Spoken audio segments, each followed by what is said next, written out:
ელენე ფიფიას ნამუშევრების გამოფენა გაიმართა. მისი შემოქმედება განსაკუთრებული ორიგინალურობით გამოირჩევა და მისი ხელოვანის ინდივიდუალიზმის დანახვა ნამდვილად შესაძლებელია. მის ნამუშევრებში მასალა ძირითადად ქსოვილი და ძაფია გამოყენებული. გამოფენა არტ-ავენიუში 3 დღის განმავლობაში გაგრძელდება.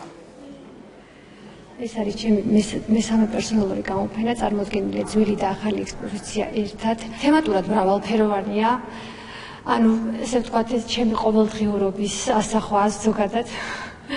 მთელი ემოციებით და მთელი ჩემი ტკივილებით და სიხარულებით დატვირთული. ელენე ფიფია ჩვენი გალერეისთვის იყო აღმოჩენა, პირადად ჩემთვის იყო აღმოჩენა, იმიტომ რომ მისი შესრულების მანერამ, როგორც ქმნის ის თავის ნამუშევრებს, აი სრულიად აღფრთოვანებული დამტოვა. ამიტომაც გადავწყვიტეთ, რომ შვედეთში წავიღოთ მისი ნამუშევრები და გამოვფინოთ, იმიტომ რომ ზუსტად ვიცით, რომ ეს იქაც გულგრილი არავინ არ დარჩება.